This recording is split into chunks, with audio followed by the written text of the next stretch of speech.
Bienvenidos a todos. It's good to have all of you here again joining us for our second session of the spring semester of Conchas y Café.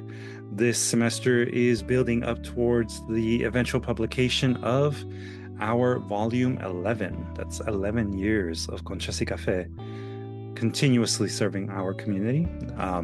Bienvenidos otra vez. Y para ustedes que están aquí en Zoom, of course, we will be code switching back and forth for those of you that are joining us for the very first time. Si tienen alguna pregunta, obviamente pueden usar el chat ya sea en Zoom, y para ustedes que están acompañándonos a través de los en vivos, los en directos, whether that be on YouTube or Instagram Live, you're welcome to use the chat features there as well to ask any questions or to respond to any of the questions that we may have for you. Again, today's session is going to be led by Abraham, for those of you that heard it earlier. And one more time here in the chat on Zoom, I am uploading our handouts for tonight's session that you'll be able to download and follow along. Since this session is being recorded, the video will live on our YouTube channel, and it will also be hosted on our website during the remainder of this semester. Y allí en nuestra página web de DSTL Arts pueden bajar no solo el video, sino también el folleto que vamos a estar repasando. And with that, I will pass on the mic to Abraham, mi estimado compañero de DSTL Arts. Good evening, buenas noches. Qué bueno que está la full house. So let's begin, because I don't know how much time we'll get. He was always in a hurry to get where he was not. It's a quote from Leo Tolstoy, War and Peace. Siempre tenía prisa por llegar a donde no estaba. Cita por León Tolstoy, de Guerra y Paz. So let's begin. What do you guys think about this quote? ¿Qué piensan acerca de esta cita? And of course, remember, there's no right or wrong answer. It's just what you think. Grisel says he's an overthinker. Thank you for joining us, Elena. Right now we are responding to the quote that you see on the screen. Did you have any ideas or responses related to the quote that you see on the screen at the moment? I think he was in a hurry to get what he has not. I think he has not been to a 21 Pilots movie yet. Yeah, I don't think Leo Tolstoy ever went to a 21 Pilots movie. Yeah. I don't think it was movies yet. That's my dad. Thank you. And we have SJ. She's actually like the mildly humorous way it is phrased. Then we have Jessica Wilson. He was just trying to get moving with no direction, anxious for movement. I like that part, anxious. Then we have Max. She said, the absence of presence, lack of gratitude for what it is. Yes, I think the main thing is presence, right? It's always on the what's next, what's the future looks like, right? And not living in the moment. We have Harold TCM, too quick to make a choice without much thought. I like that. It definitely has that lack of thought. It's just the automatic switch to one place to another one, right? I don't see too much of the thought process of what it is, how it is, and why, right? It's that kind of automatic, anxious way of moving around, which sometimes I think in life helps, to get us to do things, just to be in that kind of sense of like almost like a bee, right? Just doing. But sometimes I think that we need to be in the moment and have that thought process and see why, right? And then we have I for Mary. I'm wondering what he meant. He is so creative. Thank you. Any other thoughts on this one, Luis, perhaps? I think that it does speak a lot to this idea of like overthinking, as Grisel put it. teniendo prisa por llegar a donde no estaba, como no queriendo, igual como dices, Abraham, no teniendo esa presencia de mente para estar en el momento, it speaks to, at least to me, it speaks to this idea that you're not focused on what's in front of you, but what's maybe behind what is in front of you, if you know what I mean. Yeah, and I think sometimes also, well, sometimes we all get into that mode, but I think some people have that kind of personality, right? Of what's beyond the horizon. And then we have, he's in fantastic land. Well, I think it's one of those, like, I think most of us as either humans or artists are always looking into how life works, and we always trying to analyze how either people or emotions work. So I think that's part of it. It's kind of a reflection of, of what people or humans do, or perhaps the same person does it, right? And well, thank you for all your opinions. I think it's pretty interesting that we all have. Okay, we have one more. Reminds me of the Chapulín, Colorado. Quería sin querer queriendo. Yeah, it has that kind of, back and forth, like yes and no kind of thing. But it definitely has that kind of deep thought in a simple way of saying it, which I like. I like that we had two observations of the humor behind the phrase. Mm-hmm. Yeah, because I feel it feels simple, right? It just lays out simply, but it's kind of deep, right? Mm-hmm. Ostensibly, it gives the impression of someone in perpetual motion, yes, but it's also get the impression of unreliability, as if someone is busy doing, but there is no real content or substance in the action. Yeah, it's kind of what we see with all these TikTok celebrities, right? Like, it's a lot of let's go to the next thing and let's go to the next thing, but not really involved, right? It's just for likes or the next thing, right? So it kind of applies even in today's modern day, right? And talking about modern day, let's talk a little bit about this person, because I didn't know too much about who wrote this thing, and I thought it was fascinating. So Lev Nicholavich Tolstoy was born on September 9 or OS August 28 of 1828 and passed away November 20th OS November 7, 1910. Usually referred to in English as Leo Tolstoy, was a Russian writer. He is regarded as one of the greatest and most influential authors of all time, which is a big thing to claim. And we'll see. Born in an aristocratic family, Tolstoy achieved acclaim in his 20s with his semi-autobiographical trilogy, Childhood, Boyhood, and Youth, 1852-1856, and with Sevastopol Sketches, 1855, based on his experience in Crimea War, His War and Peace, 1869, Anna Karenina, 1878, and Resurrection, 1899, which is based on his youthful sense, are often cited as pinnacles of realistic fiction and three of the greatest novels ever written. His works include short stories such as Alicia, The Pot, 1911, and After the Ball, 1911, and novellas such as Family Happiness, 1859, The Death of Ivan Ilyich, 1886, The Kreutzer Sonata, 1889, then when concerning philosophical and moral and religious themes.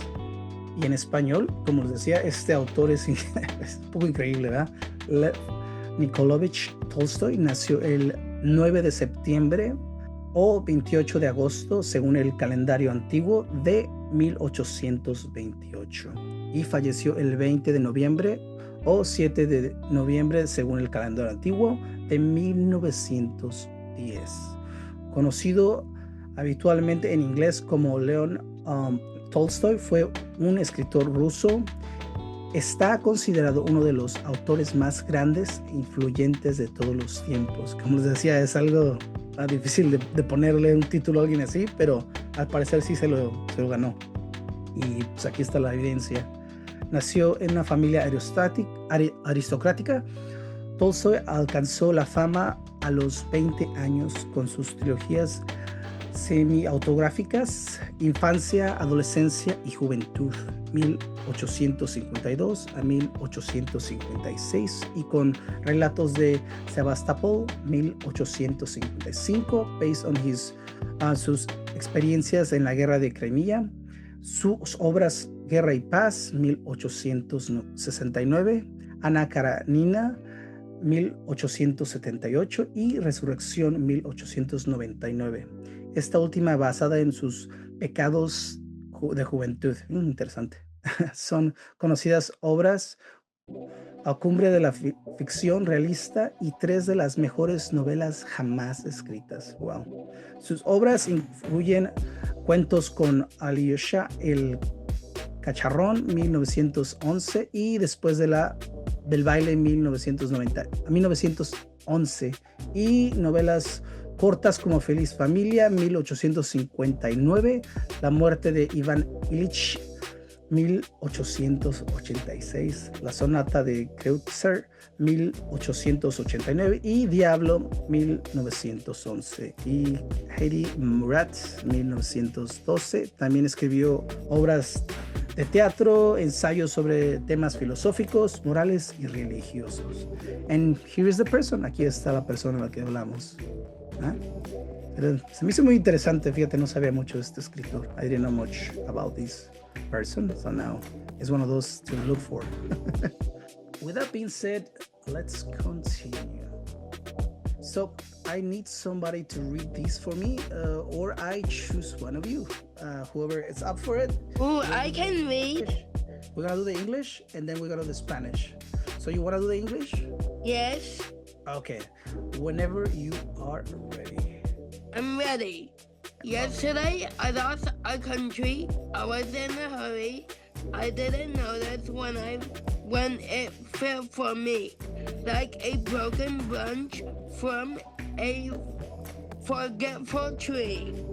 Please, if anyone passes by and stumbles across it, perhaps in a suitcase open to the sky or engraved on a rock, like a gaping wound, or wrapped in the blanket of immigrants, or cancelled, like a losing lottery ticket, or helplessly forgetting in purgatory, or rushing for without a goal, like the question of children, or raising, like with the smoke of war, or rolling in a helmet on the sand, or stolen in Alibaba's jar, or disguised in the uniform of a policeman who stirred up the prisoners and fled, or squatting in the mind of a woman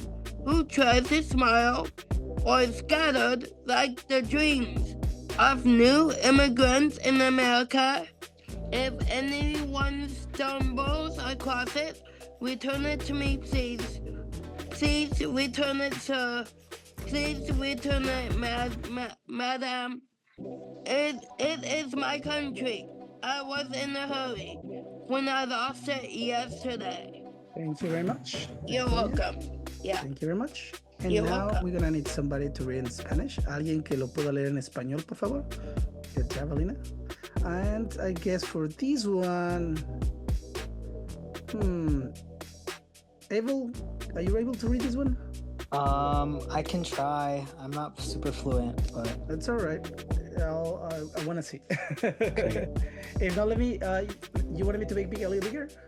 So no, you I can see it. I You can see it? it. Oh, okay, perfectly. Okay. Ayer perdí un país.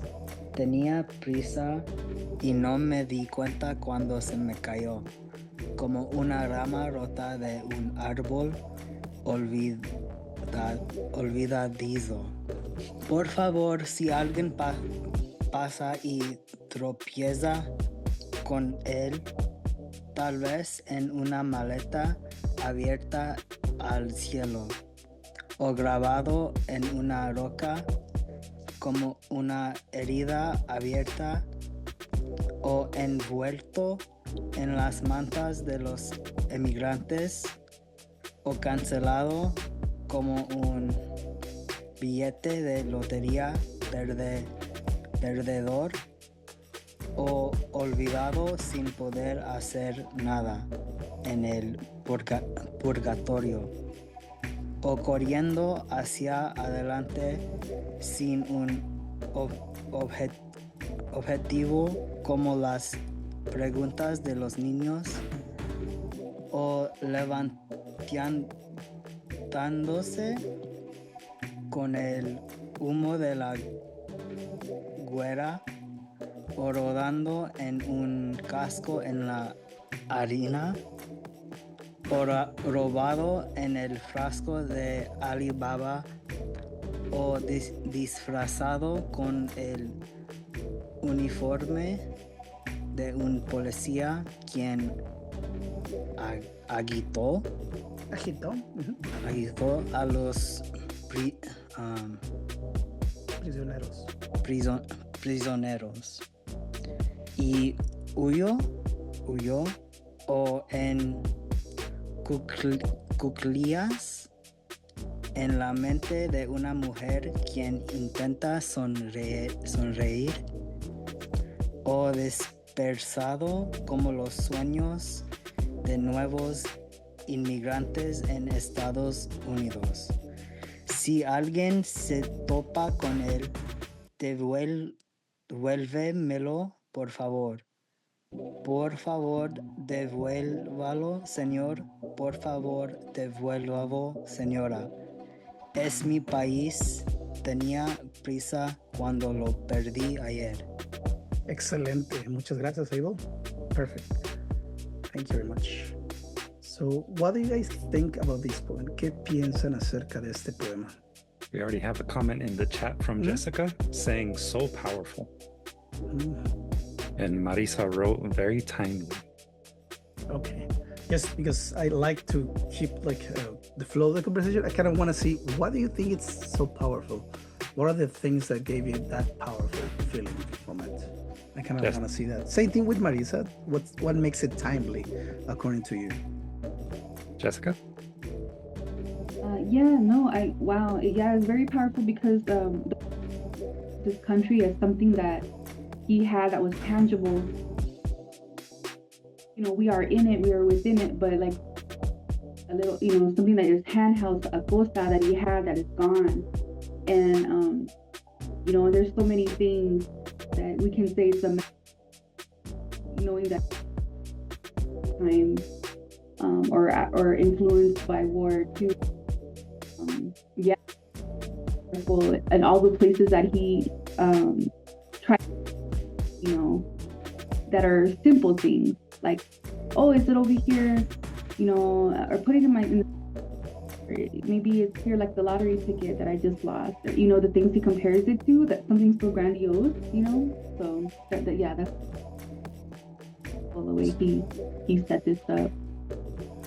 So, okay, you see that... We also see the importance of it to him as well, how badly he wants to find it. Yeah, he wants it back.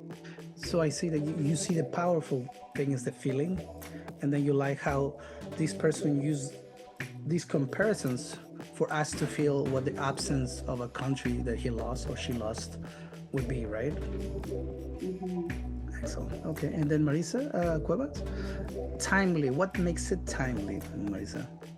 I think getting lost in the hurry that you managed to lose something as big as a country, not to get too deeper, but it reminds me of like capitalism, and you get so lost in this rush that you end up losing the sight of things. A lot of things, like the imagery that is in the poem, I feel like a lot of the imagery is very like quiet or stationary, as opposed to like the hurrying. So you're saying it's timely because we still live these type of feelings, right? Of lost and things that might look simple but are so big, right? Like, or are big, and this poem is making it seem simple, right? Like something that you just lose, right? Thank you. And then we have, sorry, so I kind of lost on the chats. Okay. Harold, it reminds me of a South America poet who named, I can't remember, who wrote about a poem he lost and can't remember. Love poem. So this person or this poet lost a poem, right? That's what you mean, Harold? Yeah, I can't remember his name, but it was just like a love poem, and all I remember, it was a very touchful poem, and he went through all the stuff that he remembered, or he thought he remembered in a poem, and he was just envisioning of what he had lost, but he couldn't remember because he lost the poem, but he knew something was there. I think I really like that kind of part that you're saying.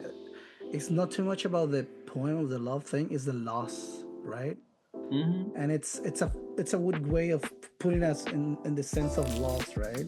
By giving us all these things that may sound or look simple, but as with comparing with the actual country in this case or love, they're huge, right? And then we have SJ. I like how the poem seems to embody the early excerpt from Tolstoy. Yes, now you're getting me. SG knows what my plan is. It kind of all whips into it, right? It has that kind of same feeling of Harry, right? Or that kind of missing gap, right? And then we have iPhone Mary. I like how he played with the words. He was in a hurry. Yes, we're getting in it. Yes. Hurry is kind of like a really important theme, right? Yeah. And that's our society. I mean, we're somebody else said that already, but we might miss something really important because we are in a hurry and we are distracted maybe. But yeah, I also feel that it's very relevant, and I love how he said in the blankets of immigrants, with what's going on in our society right now. And I mean, the majority of the people, I don't think, well, I don't know what I don't want to say that, but I do want to say that it's taking us to purgatory.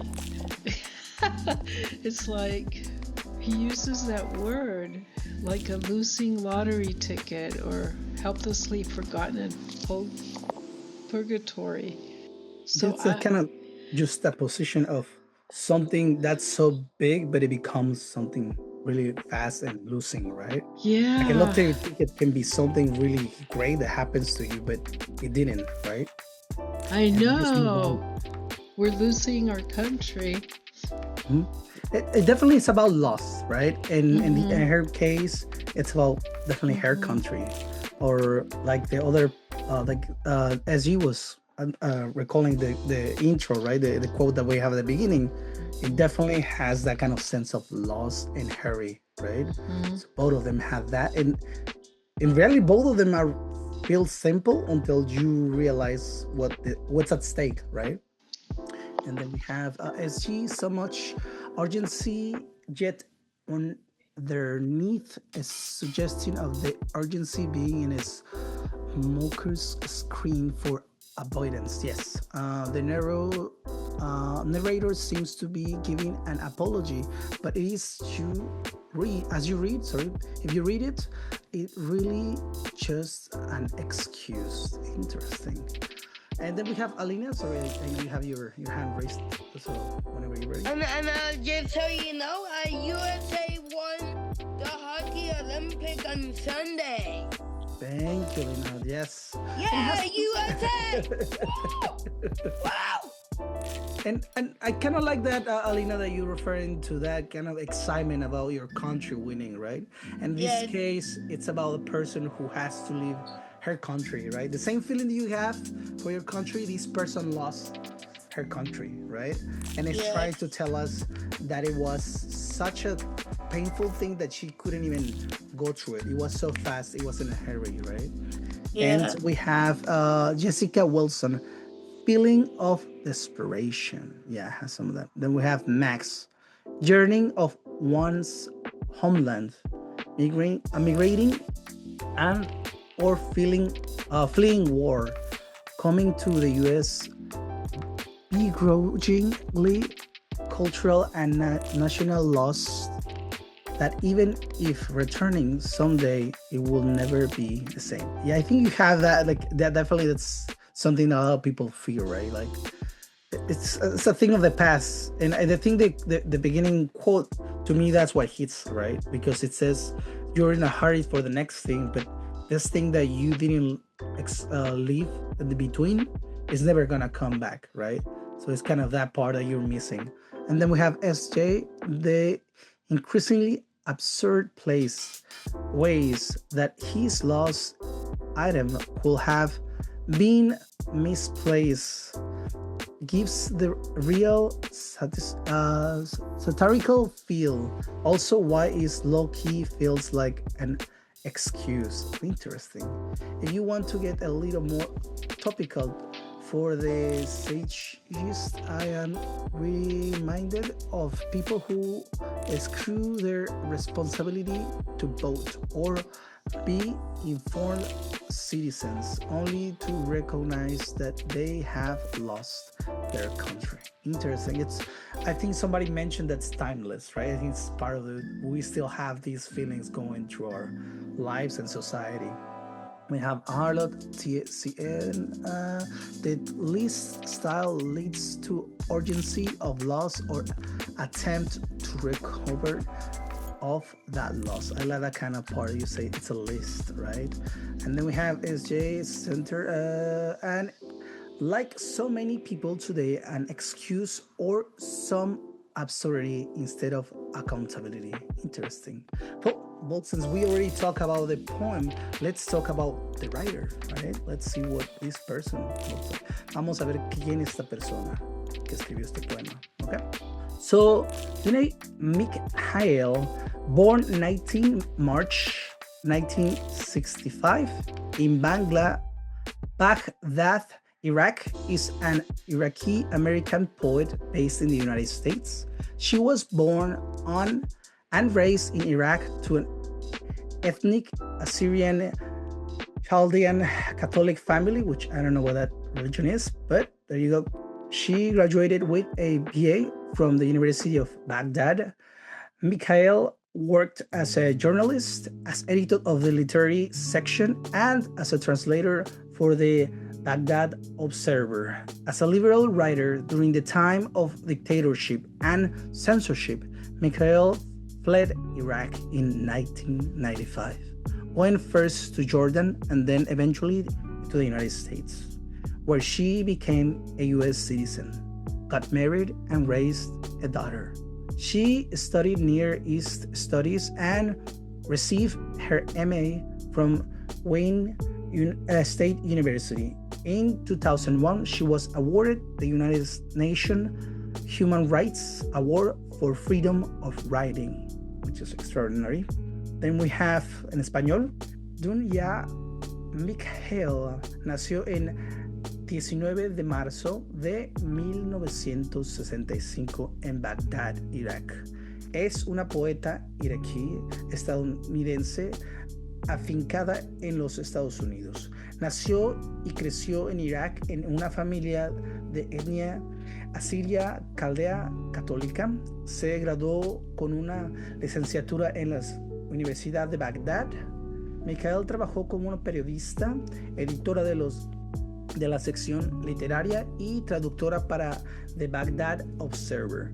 Como escritora liberal durante la época de la dictadura, la censura, Mikhail huyó de Irak en 1995, yendo primero a Jordania y luego a Estados Unidos, donde se convirtió en una ciudadana estadounidense, se casó y crió a una hija. Estudió estudios de Cercano Oriente y recibió su maestría en la Universidad Estatal de Wayne. En 2001 recibió el Premio de Derechos Humanos a las Naciones Unidas a la Libertad de Escritura, que es extraordinario, ¿verdad? And then we have Giselle, says hope and faith. So what do you guys think about a writer?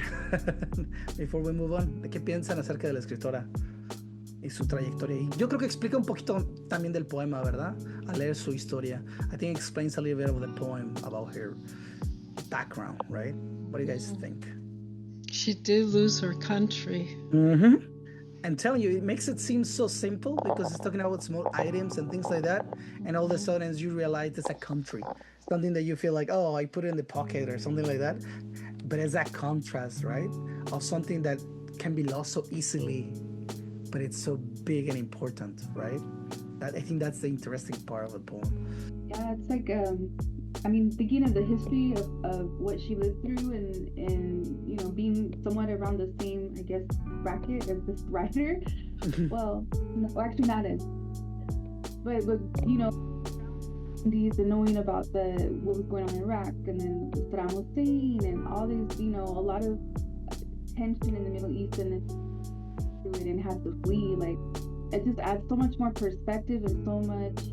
I mean, it is a very experience, I think, that a lot of us can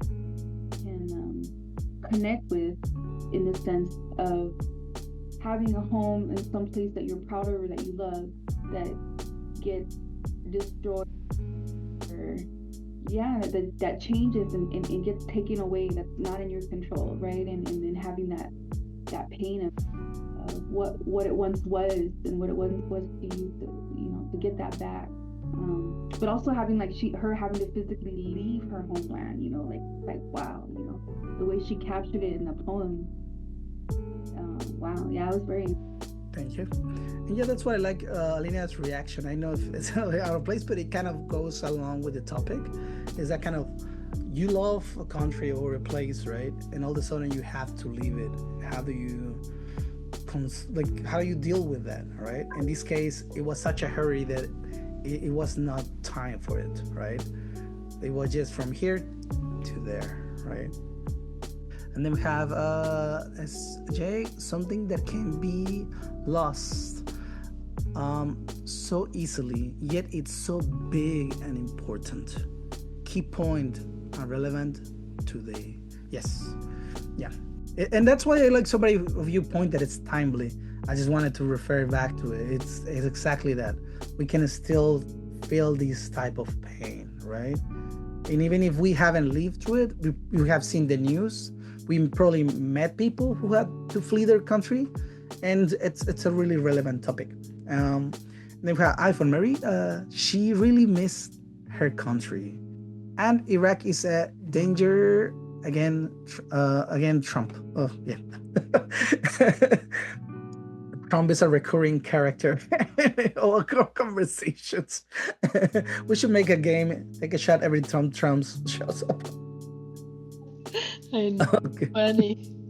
And then we have SJ.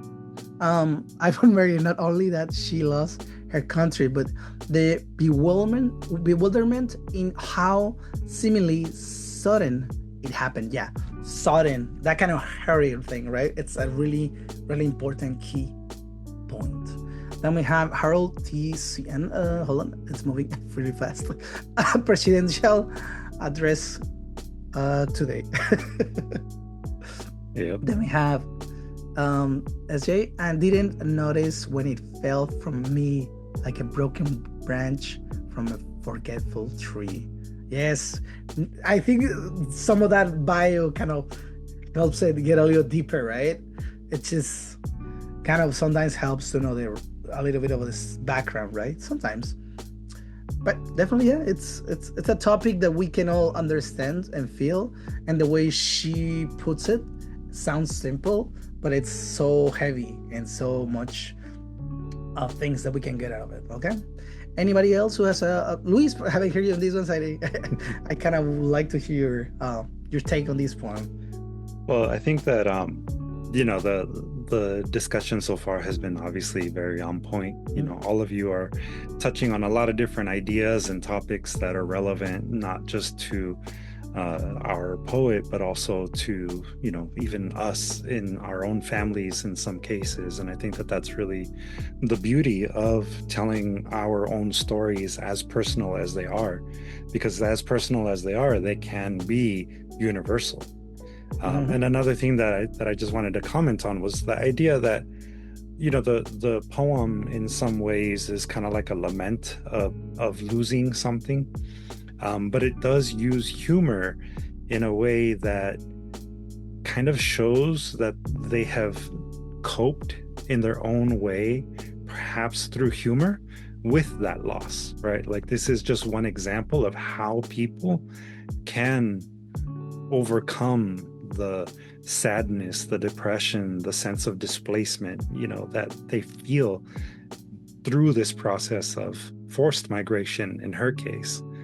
Just like Jessica wrote in the chat. Yeah, displacement or forced migration. Yeah, forced a really important part. Like, many people say, so many migrants are not like, oh, I wanted to leave my country. It's like so many had to do it. It's just, and it's something that carries a lot of bags, and those bags may be left behind, right? Yeah, which is the scary part.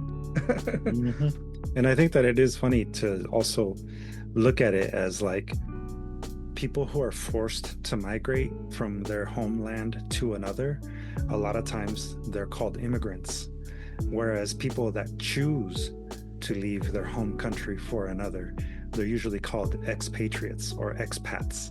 So there's kind of an irony that we even have two different names in English for, you know, these particular circumstances. Yeah, I found that really weird when I first heard that, like, expat. I was like, what? Yeah. Like, okay, but and then we have SJ Abraham Jaramillo. I also don't think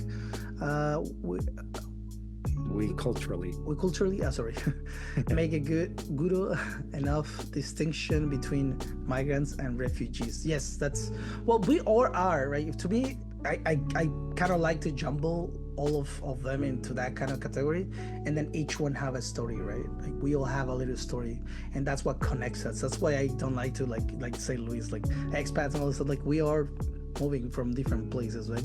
Because it's a human thing. Unfortunately, humans, we make wars and all these weird things that makes us, not even ourselves, but other people, move around and having to do these things. Yeah, just the idea that there's a difference between fleeing Venezuela from literal starvation versus maybe coming from, I don't know, China, just because you want more economic opportunity. Yeah, that's, if everybody has a different case, and yeah, that's what I kind of like. This, it opens the door to many people to feel their own experience, right? Or even somebody they know, like that we all know, like even watching the news, we kind of relate. It's really open. Jinx. We have Jessica Wilson, Truth Movement. Otra vez necesitamos sobrevivir, survival. Native writer Deloria Jr. wrote that humor is a revolutionary tool because often we are seen as victims without ounce of power. Yeah. Right? And yes, it's humor is one of those things that are really important, like kind of help us cope, right?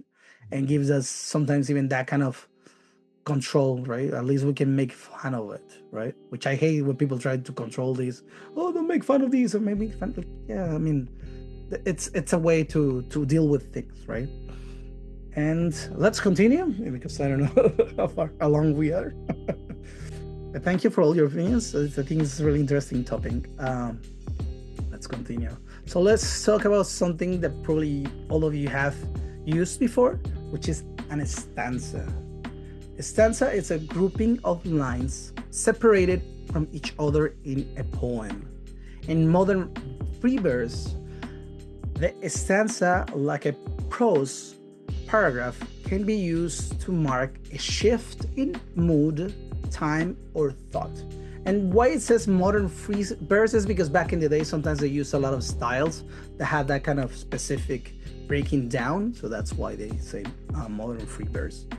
Estrofa, conjunto de versos separados de otros en un poema en el verso libre moderno.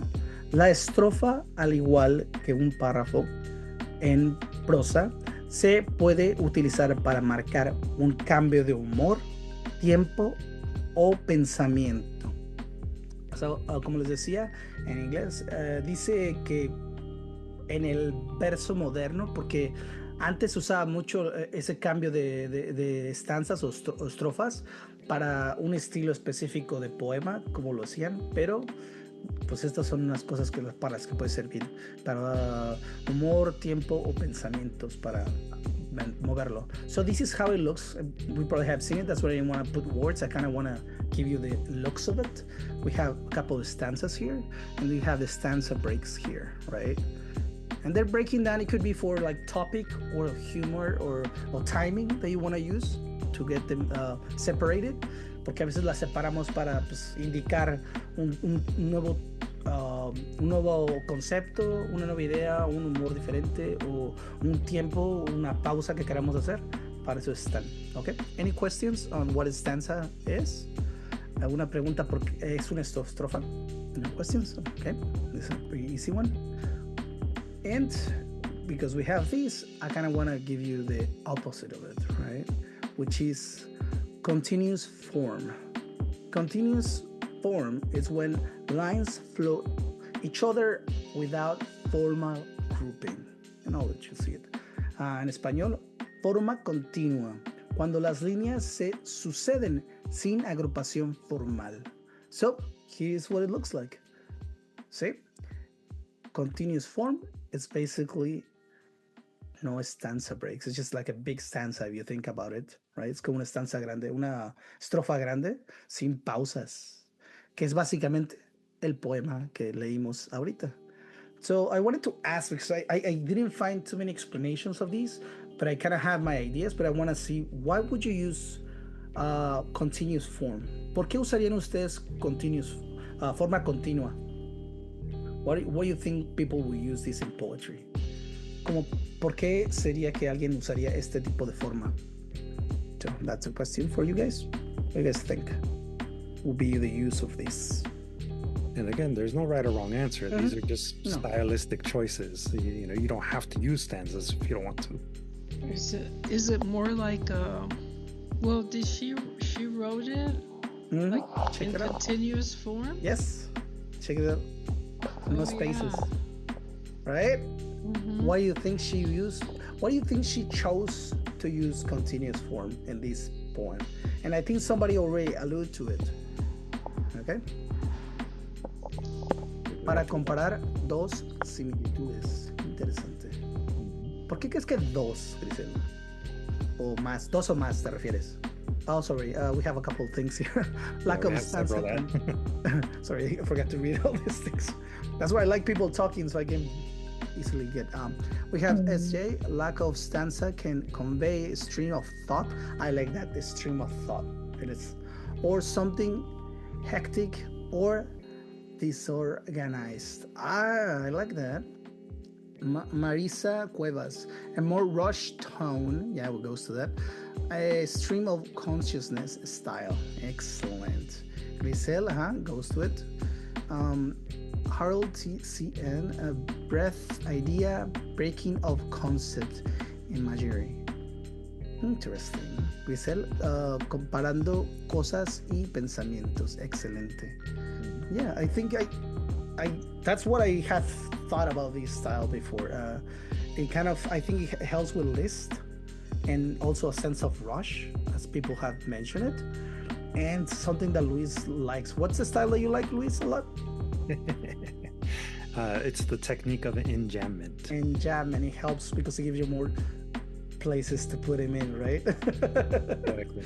Me cayó como una rama rota de un árbol olvidado. So, aquí hay uno, ¿verdad?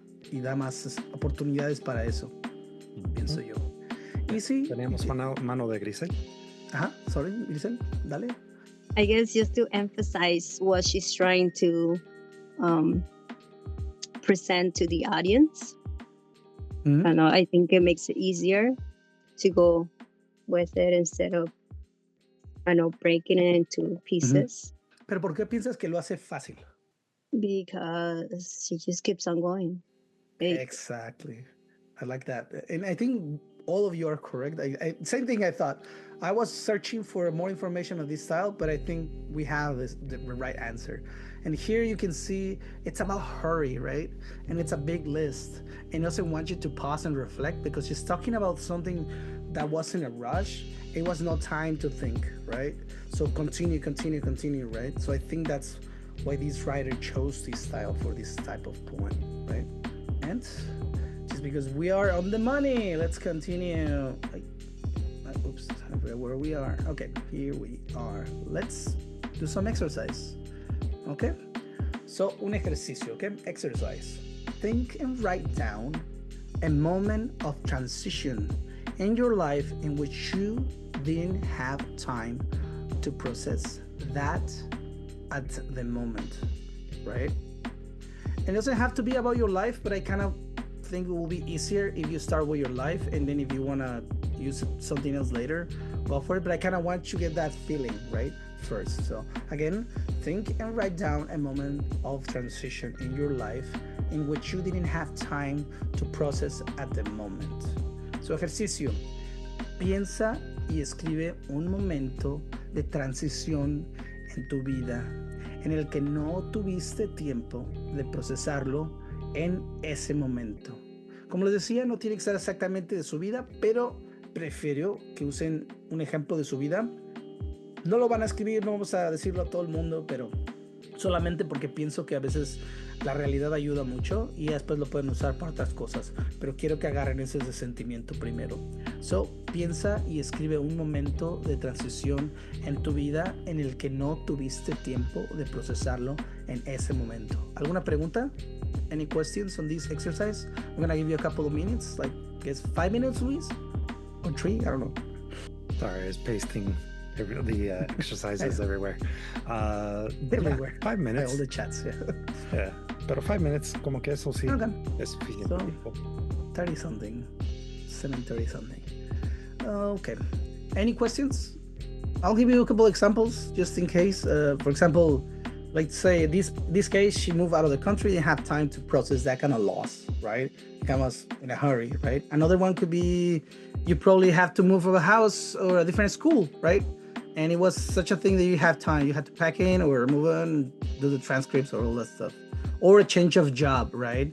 You didn't have like time to like say bye to all your coworkers or prepare for months to like, okay, I'm gonna be changing a job or whatever, right? Or maybe you end up in the hospital, right? Without a kind of chance to like deal with it, like, okay, I wasn't prepared for me to be, I don't know, in my bed for so much. I don't know. You chose what kind of experience you want to talk about. Okay. Any questions? Raise your hand. If not, we're still clocking it. Como decía en inglés, pues puede ser como, por ejemplo, le chocaron el carro y de la nada y tuvieron que arreglarlo y no tuvieron chance de si le dio su carrito. O se les perdió su perrito, así. O se mudaron de casa, de escuela, un rompimiento con la ex, no sé. Ahí pónganle. Pero acuérdense, no tuvieron tiempo de procesar ese sentimiento o ese movimiento. Also, I guess just for the sake of clarity, if you don't feel comfortable putting that in the chat, you do not have to. This is more for you to maybe build off of later as part of potentially your homework. I prefer for you to put in the chat. I like the cheese balls. It kind of helps us fit in, right? To see what each other's thinking and having more experiences. That's true. If you can also use somebody else's, that or fictional stuff. That's right. But put something. Sean creativos.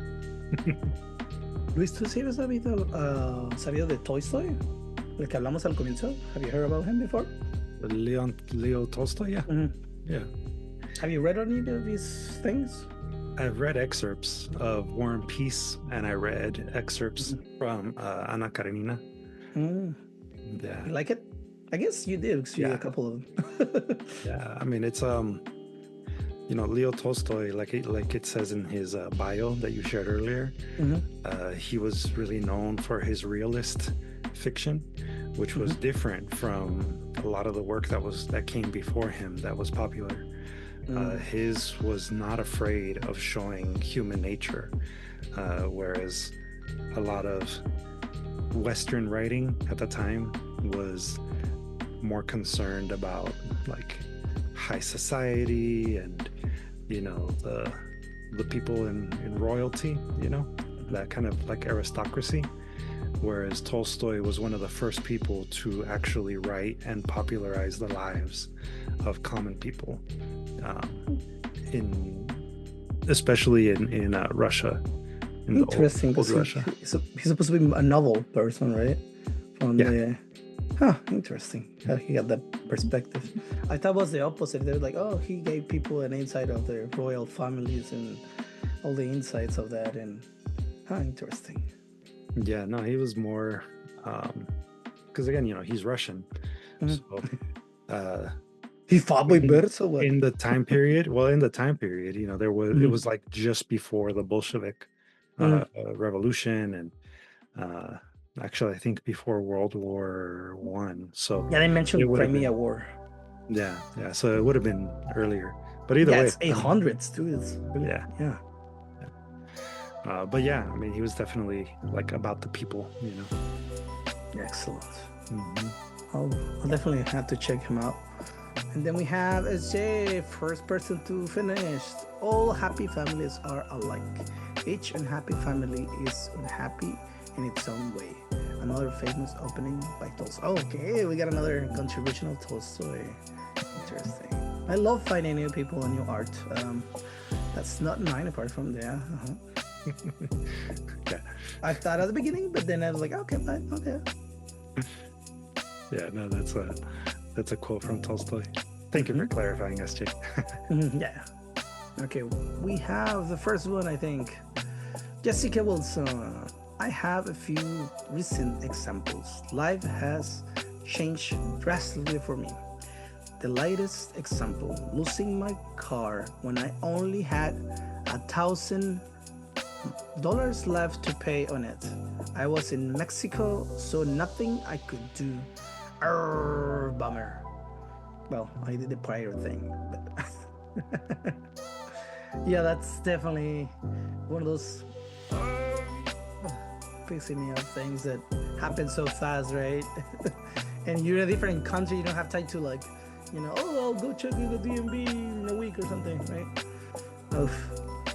Yeah, it's okay, we have iPhone Mary. Why did I think Dostoevsky wrote War and Peace? Huh? That's close enough name. It's close, right? But yeah.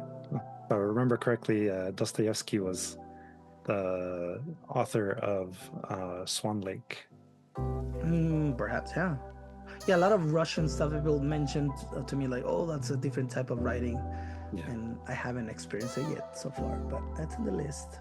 Then we have the other well-known Russian writer. Yes. Yeah, exactly. It's a lot of Russian writers that I know, like, I need to start catching up, but those are long books. I haven't had the time to finish my small ones. Yeah, the Russian writers that are most well-known are really known because of their realist approach to storytelling and not being shy about talking about the suffering of people. Real downers. They can be. Yeah, I heard about that. Cuentos pesados. Yeah. It's not something that you're gonna end up like Disney at the end. You're not gonna be most likely happy, but that's reality, right? That's the thing we have to know. Close our eyes. Yeah. Okay, come on, guys. Time's up. Tell us what's up. We have a couple of you, but then, and again, doesn't have to be too much in detail. The details you add up later, but right now, just quick little bits of the story. And again, thank you for those that did already share.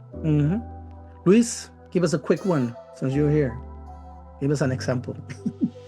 Oh man, I think one of the things that really comes to mind for me is the sudden death of my grandma, my mommy Lucy. Oof. You know, that one came as a complete surprise, and it left me and my family como pues como zombies. I mean, we were like that for like a week. We couldn't really even process, so much so that nobody even thought to check the mail, and we ended up having our mail stolen, which then resulted in my mom's bank account being hacked. So a lot of things happened after that. That was yeah. And I am assuming, like, as a kid, especially, the loss of a person doesn't hit you, right? Because you are unaware of what death really kind of looks like. As is, you know, something as final, right? As an adult, you start to think of, and as a kid, you miss that kind of, and then as an adult, you kind of start thinking what happened, right? And you kind of sort of, oh, I missed all that, and just hit me, right? Yeah. Then we have Harold TCN. Sorry, we are on our Indians or indigenous Mexican got Aztecs, Chapines got Mayas. We are ours. Sisters says we got them, but parents got that. You crazy. Look, public libraries show unfounded. University to got microchip. Black and white copies of articles 20 years old of an extinct tribe, they say, of a language, of a cultural, of a history, of color, customs, tagged in index and note. No one really sees or reads all that. Oops. And still, till it's our tongues reign. Yeah. Yeah, language is it's definitely something that it's a topic that's really important to me. It's like I had a lot of research onto like lost languages and what a huge loss that we are not prepared to fix, or we are barely trying to hang on to the ones that we can, and then the rest, like animals, will go extinct, unfortunately. And then we have Luz Danis. Wee! Hello. My son moved out when he turned 18. Emptiness was hard to process. Yes. The emptiness syndrome, it's something that's really real, really. And it's hard to process, right? And it kind of I hope how you're okay now, Luz, with that one. But yeah, it's a hard one. We have Max Stark, Night of the Soul, eruption of disillusionate. Disillusionment, career, relationship, degree, people, places, thing, remediless, incurable, the longings of the soul, years of its missed calls, looked through the peehole, then duck away from the windows. You pound on my door, stay away in the unconscious. What do you want, spirit, soul? Something deep within, severed from the ego, painful to hear. Identify yourself. If not, Max, a person, a body, you insatiable, inaudible, tormenting me to live my life more spiritually. Wow, somebody already started with their work. Okay, thank you, Max. Excellent. I feel like you're almost there. You're almost finished. We have Grisel. Regresé a casa buscando un abrazo tuyo. Llegué demasiado tarde. Ya no estabas. Así se va la gente. Y losing people either because they're passed away or because they leave, it's something hard to process, right? So yeah, Grisel, definitely something we can all relate to. And then we have Afon Mary. There was a time when I had to move, had a demotion, less money, and didn't pass my license exam, but I made it through and later passed the exam and had a promotion. Ooh, finally we have a happy ending. Excellent, Mary. Congratulations, Mary. Then we have Grisel Ramirez, really like your poem. Excellent. We have already fans for each other. Nice. Yeah. Then we have, that's pretty much it. Thank you guys. And let's just, for the sake of movement, when I continue. Thank you very much. And hopefully you took notes. If not, copy and paste the text that you just put in it, so you don't have to, like, you don't lose it. Okay. Excellent. So I need somebody to read this poem. And I guess I'm gonna choose who haven't read yet. So for this one, I'm gonna go for Max. Can you give us a little reading on this one, please? And then we're gonna do the Spanish version later. Yes. Thank you very much.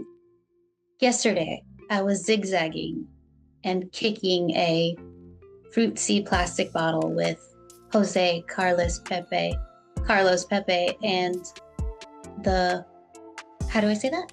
Corioto twins. We were trying to score goals on the middle of the road.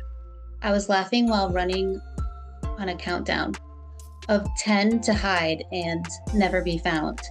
I was using some of the tortillas change to fight like a king at the corner arcade. I was riding my bike back from school when I found out my dad was dead. Yesterday, I was a kid with a dad. Today, I am the man of the house, and I wonder, where did that kid go? Thank you very much, Max. And then we're gonna try the Spanish version. Vamos a hacer la de español. For this one, I'm gonna ask Grise. I knew it was coming. Okay. I know you can do Spanish, though. You're one of the first thoughts. Ayer estaba zigzagueando y pateando un bote de frutzi con José, Carlos, Pepe y los gemelos coreanos. Nosotros intentábamos marcar goles en medio de la calle. Me reía mientras corría a la cuenta de 10 para esconderme y nunca ser encontrado. Estaba usando el cambio de las tortillas para luchar como un king en las maquinitas de la esquina. Ay, ya me perdí. Sí. Ok, estaba pedaleando mi bicicleta de regreso de la escuela cuando me enteré que mi papá estaba muerto. Ayer fui un niño con un papá. Hoy todavía soy el hombre de la casa y me pregunto, ¿a dónde se fue ese niño? Muchas gracias. What do you guys think about this poem? ¿Qué piensan acerca de este poema? It's fun and sad at the same time. Interesting. Thank you, Grisel. I was going to say it stings. Stings? It stings and it stings. It's like, and it's very effective and playful. Like you see the kid, and then like this heavy truth that bombs at the it's like kind of leaves you breathless. Interesting. I kind of like that, like that kind of pause, right? Because I kind of did that in the now. Yeah. And then we have Max. It's great story. I butchered it. No, you did perfect. That's all right. Trust me, I'm a bad page reader. I need to read a couple of times to get a good reading, even though you guys are doing perfect. Like even Abel, oh my God, Abel, like you did a great job. Then Marisa Cuevas, the shift from innocence to not is especially impactful. Thank you very much. I'm gonna ask Luis, just for the sake of time, what do you think about this one? Well, I think that it was definitely effective in building a backstory to the child. The speaker of the poem explains to us, shows us how they were as a child, and then the volta, which is that moment where you're like, Dios papá, like that's what we call in poetry a volta. And that moment right there, it is a dramatic shift. And just like Marisa noted, it's an immediate loss of innocence, and then the reflection, right? The reflection of where did that kid go? clearly the kid still exists, but now as a memory. Y pues es muy efectivo de esa manera, esa volta que se integró al final. Muchas gracias, Luis. Yeah, it's also really important, I want to say, just for those of you that might be, because it is obviously a poem that Abraham wrote. Abraham's father is still alive. This is not an autobiographical poem. Oh yeah. We want to make sure that when we talk about poetry, we don't always assume that the speaker of the poem is the author. Yes. So this is what would be a persona poem.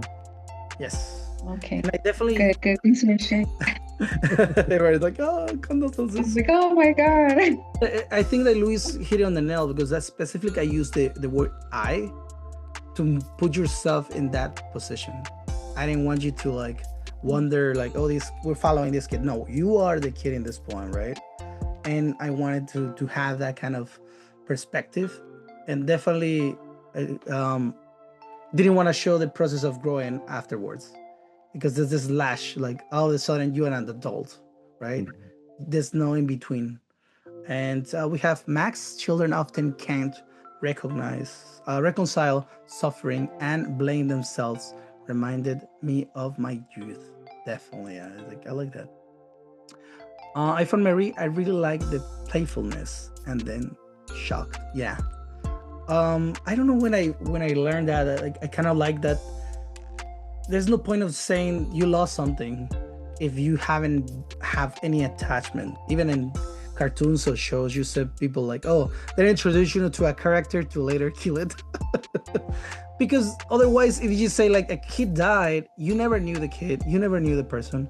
So in this case, I wanted to like have that kind of process of knowing, and then poof, that kind of sense of, there's no time to like absorb this. You just became an adult, and then as an adult, you look back and say like, oh, I was that kid, but no longer, right? Any other thoughts before we move on? ¿Alguna más que quieran hablar antes de que sigamos? Y gracias, Luis, por clarificar que no es mi papá. It's a continuous. It's a continuous poem. What is it called? Yes, continuous form. Yeah. Excellent information. See, everybody's so sharp. That's why his phone heat up. You guys are sharp. Oh my God. Yes. So I kind of like to try things as well. Usually Luis knows like I like my breaks and all that stuff, but I'm like, let's do this. And it's always good to try new styles and see how they fit to a poem. Never try to like fit a poem to a style. The style it goes with the poem, right? So it's a good thing to think about, right? Like, okay, what works for it? And I like that everybody hits on the nail. Like, how can I use this type of style? And that's a good thing to have more tools, right? Excellent. Okay, we'll move on, or do we have anybody else? Excellento. So, your favorite part of the class, guys, homework. So, get your piece of paper or copy and paste, up to you. So homework, write a poem, again, as iPhone Mary predicted, like Nostradamus. Write a poem in continuous form in which you talk about a moment of transition that was so fast that it could not be processed at the moment. I think Max is the one who already finished her poem, right? Oh my God, you guys are so sharp. And then tarea, escribe un poema en forma continua en el que hables de un momento de transición que fue tan rápido que no pudo procesarse en ese momento. Y como lo repetíamos, no tiene que ser exactamente de su vida. Es bueno al menos absorbernos estas experiencias y usarlas de cierta forma. Y si no queremos poner nuestro personaje, usemos un personaje ficticio, ¿ok? Y tenemos muchas personas que conocemos, tele, hasta research to write something, right? So, como les decía, as I was telling them, it doesn't have to be about yourself. If you don't feel comfortable sharing your own life, you can just absorb some of your experiences or your friends or your family experiences or even TV or research and use that to give us that. The aim is that a moment in transition that didn't have a time to be processed, right? And the shape and form of the poem, we're trying to go for continuous form, which is it's easy, and it's a good thing if you haven't, many of you probably have tried, but it's a good, to have it in mind of why am I writing it this way, right? Any questions? ¿Alguna pregunta acerca de esta tarea? Excellent. And just for the sake of, I'm gonna copy and paste the works cited. If somebody's interested, I always like to put some of that just in case. If no, I think it is on the page that you gave them, right, Luis? Yeah, it's on the handout. The handout. Perfect. Yeah, and for those of you that joined in a little later, the handout will be available to download on our website alongside the video recording, which will be available to stream indefinitely on YouTube, and it'll be on the Distal Arts website for the remainder of this semester. Interessante. There you go. Pretty good. Then I think we had made it to the end. We can start chatting if you guys like until 8. We have 5 minutes of chat. If anybody does have any questions, though, please feel free to ask. Yeah. There's no wrong question. Mm-hmm. And I saw some of you already started with the poem, so I know it's gonna become easier for you. If I had to say, as kind of like a tip for those of you that might, be struggling to think of what you want to write at the moment, you can just start off with a list. List poems usually use this continuous form because of the nature of a list. It's usually just a line, y así sigue. Así que, you can start there and then build off of that. Again, these prompts are just meant for you to be hopefully inspired. Don't feel like you have to stick to it 100%. Así que, expand your horizons, challenge yourself if you feel comfortable with that. For next week, we'll obviously be spending the time workshopping. So you'll be able to turn in your work, hopefully this Friday, email it to both me and Abraham in either PDF format or a .doc format. And we'll give you notes next time, and we'll give you a chance to hear from the rest of the group. Así es como funcionan las semanas entre las lecciones para ustedes que son nuevos. Yeah, that's for Mary. Yeah, definitely. Yeah. Bring it to the email, and we'll discuss them next week or the next one. Depends on how much time. But I prefer for everybody to have it. Yeah. So we at least have a sense of how many do we have to go through next week. Yeah. I always like to just have enough time. Yeah. Or you don't have my email, or will you? Yeah, it's in the chat now. So, email Abraham and me. So Abraham at distalarts.org and Luis at distalarts.org. And SJ said which day? Usually Friday, but I mean, we can try Saturday, but Monday is most likely, I'm not gonna have time to check it out. Usually it's Friday, Saturday is the best days for me to I have time to look at them, and because definitely I read them a lot of times. Trust me, I like reading poems a lot of times too.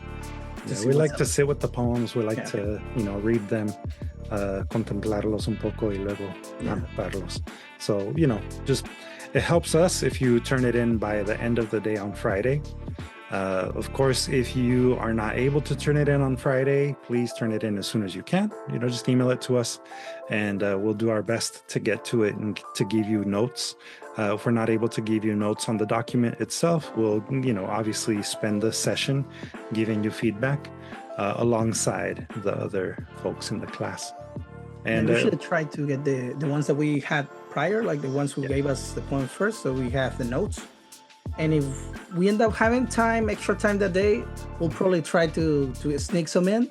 If not, we'll go next week and we'll finish the rest who didn't have chance to be discussed, right? And y para reiterar, son 2 semanas que vamos a dedicar a darles notas. Así que, if you are, not able to turn in something this upcoming week, you do have a second week. Although we obviously encourage you to take full advantage, right? We want to give you as much time to sit with feedback and to, polish your work to the best degree that you feel you can. These exercises, whether they are just brainstorms that you turn in, or they're like the beginning of something, that's perfectly fine. We can treat it as the start, as like the seed to the flower that it will become. Yeah, work in progress. Exactly. Yeah. But definitely put some time, thought into it. Again, as the exercise, we start with the thoughts of like, what do you want to talk about? And then start brainstorming, and then little by little start making the poem. And good thing we have this style that helps a lot to know, like, how do we pretend to write it as, right? And as Luis said, like in this case, if you want an example, this case also was a list, of things that the kid did, right? Until the end is like when it just compares from then till now, right? And that's the closing of it. And again, the titles, you can make it as fun, as predictable, or as you like. In this case, I kind of wanted to allure what Luis considered the theme of this thing. There now, what was it, Luis? Yeah. De aquí a allá. De aquí a allá, so from here there, and that kind of like slash, like no time. Hey, I just have one clarification question. So continuous form, it means like stanzas, but does that also mean no other punctuation or? No, you can have punctuations like commas and periods. It just you don't have that space, right? Got it. That we call as this, right? The spaces. Thanks. Right? But again, try to make it seem like sometimes some, like also if you read it, sometimes some periods sound like deep space, right? So make sure you use that like, okay, this period might sound a little too heavy, like space wise. So think about that. Just a good way of thinking. There you go. Any more questions? Excellent question, SJ. Yes, it's tricky, and like I enjoy having this new style in my arsenal. Awesome. Everyone, well, ya llegamos a la hora. So thank you, everyone. Thank you, Abraham, of course, for giving us another great lesson. Don't forget to email us, please, your work, so that way we can have some notes for you in advance. But again, we will have 2 weeks worth of feedback sessions for you. So don't feel pressured to turn something in if you don't feel ready to yet. However, we are certainly looking forward to reading some new poetry by you. So thank you again, everyone. We hope you all enjoy the rest of your week. Que se la pasen muy bonito.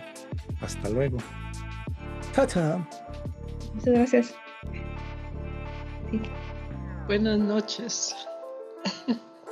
Buenas noches.